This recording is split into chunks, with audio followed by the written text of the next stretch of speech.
so to me, that was the inspiration. And plus, I grew up seeing reruns.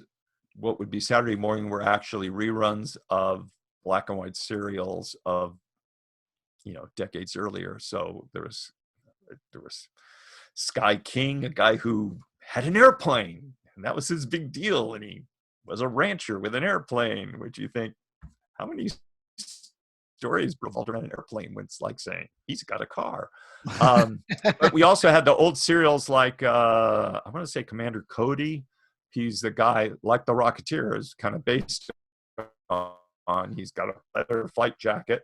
There's a bullet-shaped helmet and a dial on his chest that said up, down, fast, slow. Like all you needed.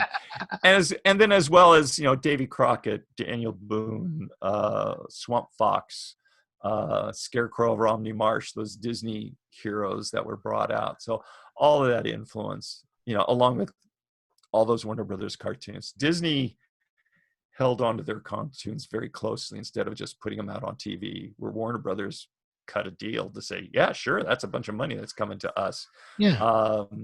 So you couldn't help to grow up on the influence of Warner Brothers and Max Fleischer, because Popeye was on TV. And I realized looking back that the lunchtime in LA, Sheriff John was the host of the cartoon show right at lunchtime. So even when I was in kindergarten,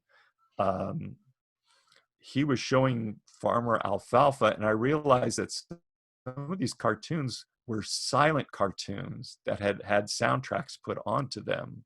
So that was a great education for me to early animation and all of that.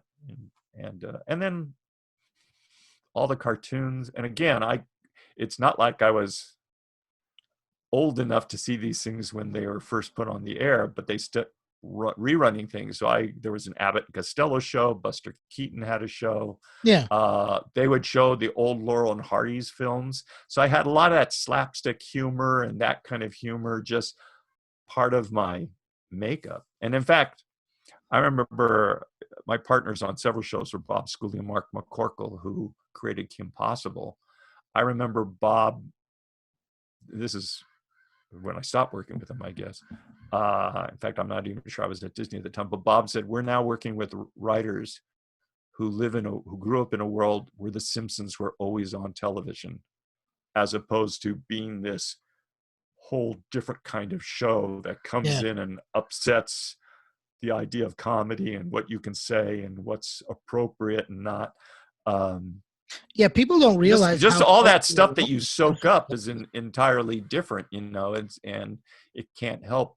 It doesn't mean, oh, I'm going to pitch shows with the comedy of Laurel and Hardy in them, but it's like, that's part of my being, was seeing those shows and the Warner Brothers cartoons that made fun. There was always a skinny guy and a fat guy for some reason, There was always a character that went, ha-cha-cha-cha-cha, who had a big nose, It's like Jimmy Durante, So I just soaked all that stuff in. And I always loved from early stage science fiction fantasy. So I would live for, there would be Chiller Theater or something like that would show old movies, and I saw not only great things like Creature of the Black Lagoon and the Frankenstein films and Dracula, but it was like The Crawling Eye, and The Beast with Five Fingers, all the Ray Harryhausen films, I love those things. Was it The Beast from 10,000 Phantoms? That was Fathoms. One of Fathoms. Yeah. That was Ray Harryhausen's first solo work. That was one of my favorite monster movies growing up. But I mean, just his entire career is phenomenal. Whether you're looking at Seventh Voyage of Sinbad, or even going into more like the Sand and Sorcery flick, or Sword and Sandals flicks. But just to kind of backtrack a little bit, just to kind of I don't know, just to expand upon, what you were saying there about The Simpsons, is that a lot of people don't realize how revolutionary The Simpsons were in paving the way for cartoon sitcoms, right? Of course, the Flintstones had done it before, right? There were other types of cartoons that would kind of that would kind of mimic or satirize different adult adult live action shows, but Simpsons was the one that just subverted the norm. And instead of making it about this happy-go-lucky American family, which a lot of them were learning a lesson every time. It just subverted that expectation. And over the course of the series, primarily in the early episodes, you did necessarily learn something, and there was some character development. But as the show just went on, things just got wackier and wackier, and it really Yeah. changed the way, I mean, humor is even written now. Well, at the same time, you had, instead of going from a straight lace, Johnny Carson, you started getting David Letterman. There was more Yeah. snark in a lot of commentary. Um, so comedy all over was changed, but yeah, specifically in animation that happened. And then, it went through all sorts of different stages. And the one thing that I've been talking to fans who try to say, oh, no cartoons are as good as yours, it's like, you realize I've heard that every 5 or 10 years. Somebody says cartoons today are crap. They're not as good as they were when I was a kid. And they don't realize, the person saying that to me doesn't realize, yeah, I talked to the generation before you who said those good cartoons of yours were crap and nothing was as good as the ones he grew up with. And guess what? I talked to the guy before then who, um, it's what you grow up with. And in every era, there's been good and bad, animation. And I think we've got fantastic, obviously there's some great CG stuff, and just 2D animation. There's probably more 2D animation going today than there ever has been in the history of animation, Oh because yeah. there's just so many channels showing cartoons, um, and so many countries doing their own spin on stuff. You see such a different, to say nothing of um, Japanese features and anime series and all of that is, and how they've come into the mainstream of American animation too. And then a lot of guys doing these shows are fans of those shows. Yeah. Whereas you used to have generations say, oh, that stuff isn't any good or whatever. It's like, no, it's new ideas. It's different things. And I think now, mostly through Netflix, but maybe with other streaming shows too, um, we'll get a chance to see more inventiveness. I just like I think I mentioned Kipo and the Age of the Wonder Beasts. It's just a different story where people evolve, good people, bad people, the characters as they're going through the 2 seasons. Yeah. And you don't say, oh, they're doing the brain switching episode. It's like, if they do something like that, it's going to have a whole different feeling than what every show did back in the day, when in the 80s. Uh, so it's just more likely to go in an entirely different path, and the way they display the characters are different. Again, my other favorite was Hilda, which is such a simple, you look at it and you think, oh, it's for little kids. It's like, no, an adult can watch that and be Mhm. totally blissed out by the imagination, the adventures, and the charm of it. And that's highly recommended, uh, again, on Netflix.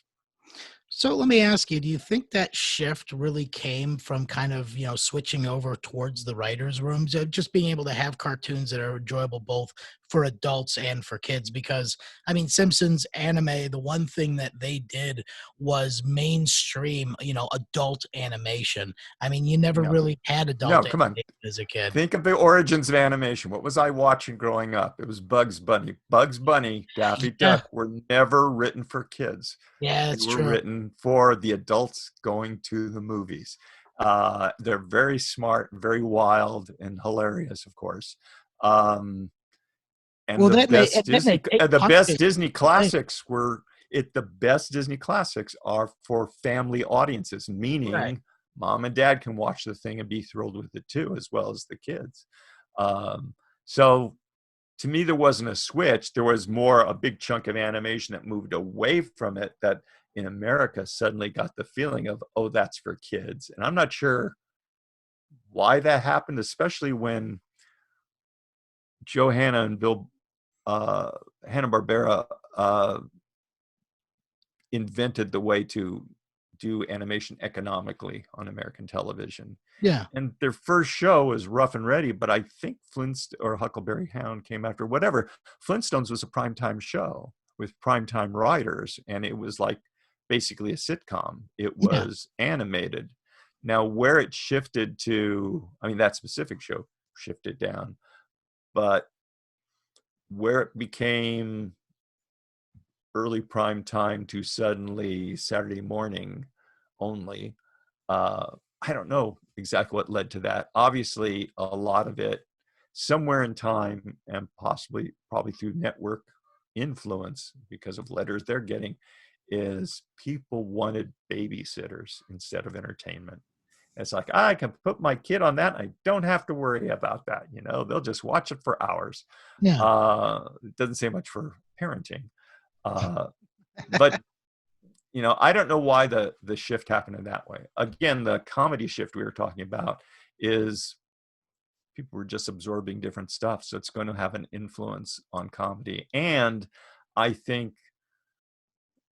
because of influence within animation, and the anime people have, and Miyazaki obviously, and now Disney too, embracing it, there's just more cinema knowledge, film knowledge, ambition in the people who are making the cartoons. It's like, I really want to do something with this. I want to, and the shows, it's not necessarily writer driven shows. The time stuff is because that's how the networks are thinking. It's like, oh, I need these live action kind of guys in charge of it. And the concepts are about guys running a restaurant or this situation or something like that. Something that arguably you could do in live action. You wouldn't be as broad in it with certain things. Mm-hmm. And that's fine. They're still entertaining. I love Bob's Burgers, when I was working on it. Once I stopped working on it, it was like not my normal viewing pattern. It's like, God, I'm behind. I should sit down and watch all that. And Lauren's got a new show now. Anyway, there's that side, the kind of the adult thing, but again, I look to Netflix to come up with more interesting things, and they've had some animated things on movies that are crazy, altered reality kind of movies, and Yeah. that's that's great stuff. So I'm very excited about everything that's being done, and not everything you can watch stuff and you go, oh, that's just by the numbers kind of stuff. That's kind of the babysitter stuff, It's like, oh, they're no budget, they're making a dime, they're filling a niche. Especially when DVDs were more of a market than they are now. People do things because, oh, there's the back end market on DVDs is huge, and that's all but gone now. Right. Because people just stream, and they have a streaming service that will cater to kids and all that. So I guess from someone in the animation industry or just the entertainment industry in general, what are your thoughts on that? That the idea of like owning media is going away. That you won't be able to just like own a videotape or a DVD in the future. You'll have to pay for some sort of streaming service that provides that. I mean, at least from my perspective, it opens up a lot of issues as opposed to like maybe. Censorship, like certain things, they could just like a lot of those old Warner Brothers cartoons. Like if there's no more DVDs and videos, a lot of those ones can just be faded off into obscurity and kept in the vault. But I don't know. Again, you can be saved by the business side of show business. As Lily Yeah. Tomlin once said, nobody calls it show art. I mean, I have a rack of DVDs here still, and it's like, when's the last time I dusted anything up there off and actually watched it? Because it's stuff that I love, but there's all Yeah. sorts of new stuff coming on. But the business side of the thing that may save it is like, oh yeah, it's part of a streaming service, but wait, we can get another $20 from this person if we sell it. Right now you can rent on Amazon or you can buy. And why would they give up the buying sort of stuff? So if you buy it, it's yours. You get to keep it. Now, it may be a file in your computer on a hard drive or something, but it's still yours. So I think for the foreseeable future, there'll be something like that. As far as series and things like that, you got to realize that this didn't used to exist. when I remember I was still at Feature Animation. This was after my time at Imagineering. Um, that the new management were saying, we're going to put Pinocchio out on videotape. And there were animators who were just up in arms about that. They just felt like that's cheapening it. It needs to be seen on the big screen and all of Really? that. And I said, wait a minute. Do you have a copy of Pinocchio? Oh yeah, I got a bootleg copy. How about Snow White? Oh yeah, and I've also got Coal Black and the Seven Dwarves that's on the same tape. It's fantastic and all that. I said, so what you're saying, it's okay for you to own a classic, but not the guy on the street, not the audience that we make these things for. Yeah. And now that is such a, well, of course people own stuff like that. It was like they thought these things are so precious they shouldn't be out on videotape.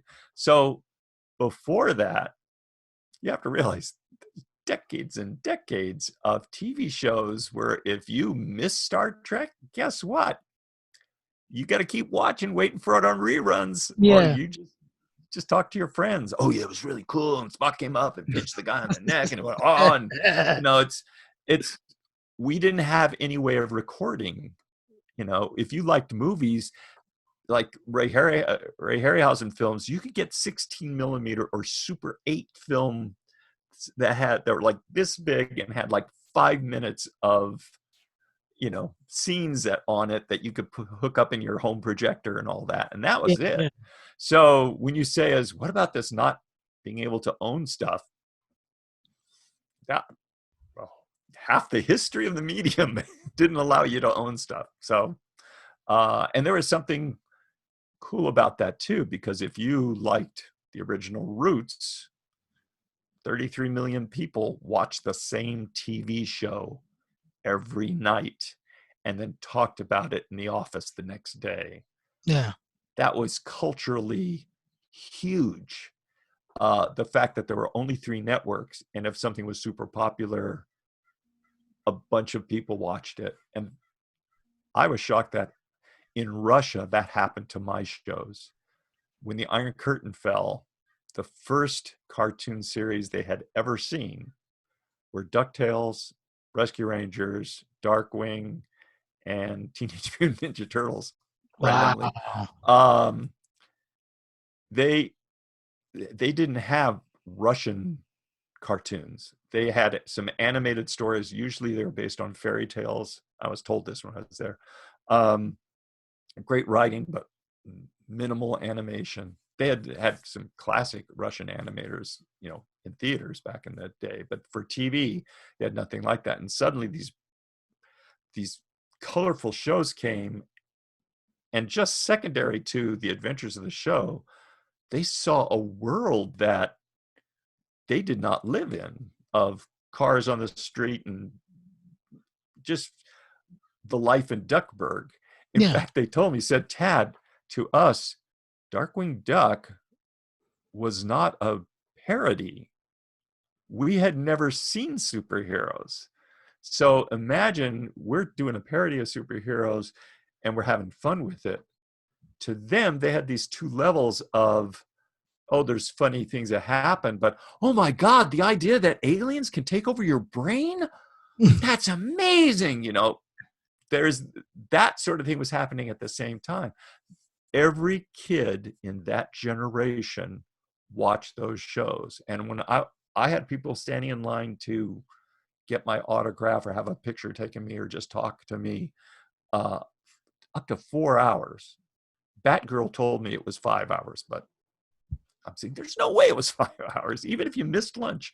But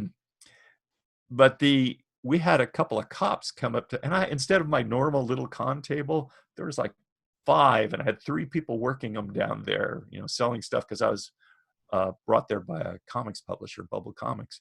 Anyway, at the end of one of the days, 2 cops came up, and this one guy was like a wall, Yeah. incredibly handsome, big wavy hair and all that. Comes up and talks to the guy, and evidently they said, when will you be finished? And the guy's got nervous. Oh, it's over at 6:30. We'll have everything locked down and stuff put away. We don't sign after that. We usher people out. And they said, no. We just want an autograph. And it was like, they said, oh, come right up. And they said, no, we can't cut in line that people hate the police enough. We don't need to add to that. But the guys did come up. I wish I had a picture with them. But that's what they said to me. They said, every kid of that generation watched your shows. And I was not ready for the rock star vibe that I got to have. It's cool. I got it while I was still had a brain to take it in. But the work we do, how it's going to influence the next generation or something like that, that's like an extreme version of it. That was just amazing for me, and just the effect the animation can have on people, let alone Simpsons. That's